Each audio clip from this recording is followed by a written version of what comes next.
protest gets attacked. I have 36 cases on me. They took away my house, took away my Lok Sabha membership. I was interrogated for 55 hours by the ED. എല്ലാവർക്കും അറിയാം BJP RSS ആരാക്രമിക്കുന്നു, അവർക്കെതിരെ പറയുന്നത് എല്ലാവരും ആക്രമിക്കും. എനിക്കെതിരെ 36 കേസുകളുണ്ട്. എന്റെ ഔദ്യോഗിക വസതി അവർ എടുത്തുകൊണ്ടുപോയി. എന്റെ ലോക്സഭാ അംഗത്വം അവർ അയോഗ്യമാക്കി. അതുപോലെ എന്നെ 55 മണിക്കൂറുകൾ നിർത്താതെയാണ് ED ചോദ്യം ചെയ്തത്. Why has the Chief Minister of Kerala and his family not been interrogated for 55 hours by ED? എന്തുകൊണ്ടാണ് കേരളത്തിലെ മുഖ്യമന്ത്രിയും അദ്ദേഹത്തിന്റെ കുടുംബാംഗങ്ങളെയും എൻഫോഴ്സ്മെന്റ് ഡയറക്ടറേറ്റ് 55 മണിക്കൂർ ഇതുവരെ ചോദ്യം ചെയ്യാൻ? Why has his family not been interrogated and arrested? എന്തുകൊണ്ടാണ് അദ്ദേഹത്തിന്റെ കുടുംബാംഗങ്ങളെ ഇതുവരെ ചോദ്യം ചെയ്യാത്തതും arrest ചെയ്യാത്തതും? Because Mr. Narendra Modi wants to protect him. കാരണം നരേന്ദ്രമോദിക്ക് കേരളത്തിലെ മുഖ്യമന്ത്രിയെ സംരക്ഷിക്കാനാണ് താല്പര്യം.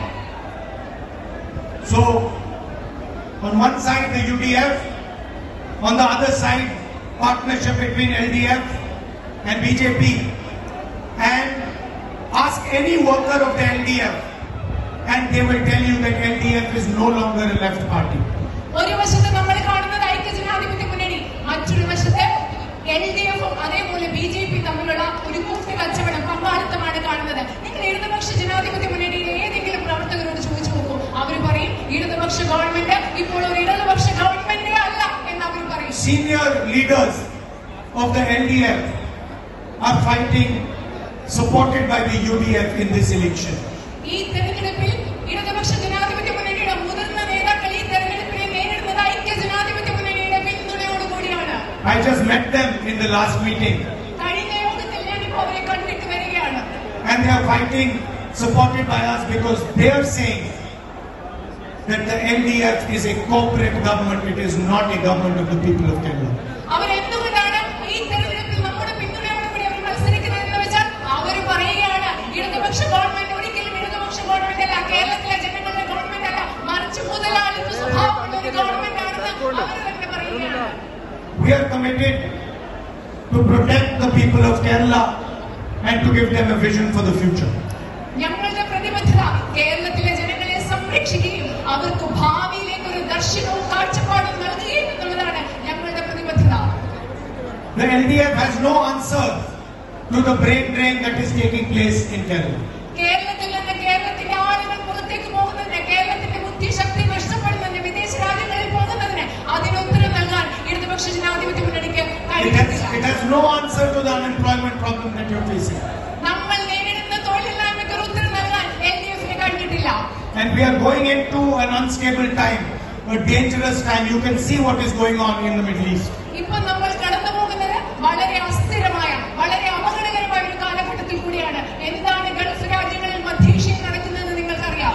Fuel prices are going to rise, inflation is going to increase, and both Narendra Modi and the Chief Minister of Kerala have no idea what to do.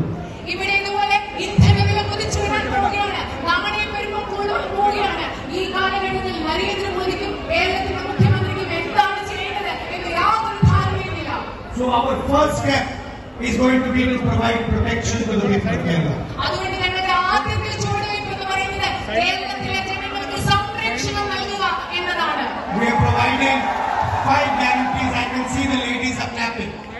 ഞങ്ങൾ നൽകാൻ പോകുന്നത് 5 ഗ്യാരണ്ടികൾ, വാഗ്ദാനങ്ങളാണ്. എനിക്ക് കാണാൻ സാധിക്കും അവിടെയുള്ള സ്ത്രീകൾ കൈയടിക്കുന്നത് എനിക്ക് കാണാൻ സാധിക്കും. And I'm happy they're clapping because women are the backbone of this state. അവർ കൈയടിക്കുന്നതിൽ എനിക്ക് വളരെ സന്തോഷമുണ്ട്. കാരണം കേരളത്തിന്റെ നട്ടെല്ല് എന്ന് പറയുന്നത് സ്ത്രീകളാണ്. Kerala's women have inspired the whole of the country. കേരളത്തിലെ സ്ത്രീകൾ ഈ രാജ്യത്തെ മുഴുവൻ പ്രചോദിപ്പിക്കുന്നവരാണ്. കേരളത്തിലെ സ്ത്രീകൾ Go to any hospital in India or the Middle East, you will find the spirit of Kerala's women. നിങ്ങൾ കേരളത്തിലെ മധ്യേഷ്യയിലല്ല, ഇന്ത്യയിലെ ഏതെങ്കിലും ഒരു ആശുപത്രിയിലേക്ക് പോകും, അവിടെ കേരളത്തിലെ സ്ത്രീകളുടെ ചൈതന്യം നമുക്ക് മനസ്സിലാക്കാൻ സാധിക്കും. Humble, respectful, compassionate. അവർ വിനയമുള്ളവരാണ്, മറ്റുള്ളവരോട് ബഹുമാനമുള്ളവരാണ്, അവർ സഹാനുഭൂതിയുള്ളവരാണ്. I am feeling comfortable here today speaking to you because Kerala nurses are looking after my mother in hospital.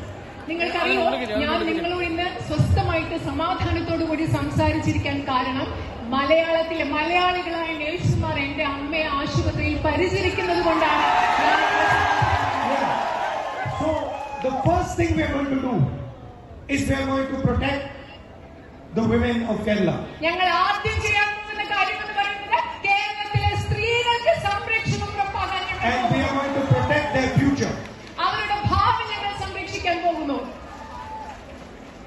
The day the UDF government comes to power, bus travel in Kerala is going to be free for all its women.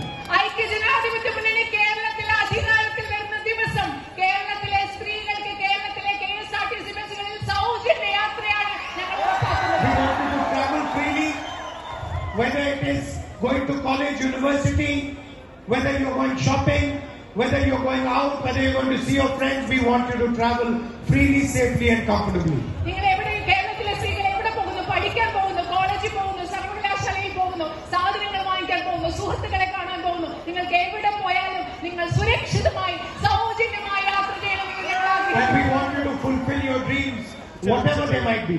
നിങ്ങളുടെ സ്വപ്നങ്ങൾ എന്തായാലും, മലയാളികളുടെ സ്ത്രീകളുടെ എന്ത് സ്വപ്നമായാലും നിങ്ങൾക്കത് സാക്ഷാത്കരിക്കാൻ കഴിയണം എന്ന് ഞങ്ങൾ Whether you ആഗ്രഹിക്കുന്നു. want to be a doctor, nurse, lawyer, engineer, housewife, whatever you want to do, we want to help fulfill that dream. നിങ്ങൾ ഡോക്ടറാവട്ടെ, എഞ്ചിനീയർ ആവട്ടെ, വക്കീലാവട്ടെ, അതുപോലെ നിങ്ങൾക്ക് ഒരു വീട്ടമ്മയായിട്ട് ജീവിക്കട്ടെ, എന്ത് ജോലി വീട്ടിൽ ഇരിക്കട്ടെ, എന്ത് ജോലിയായാലും എന്ത് സ്വപ്നമായാലും അത് സാക്ഷാത്കരിക്കാൻ നിങ്ങളെ സഹായിക്കണമെന്ന് ഞങ്ങൾ ആഗ്രഹിക്കുന്നു.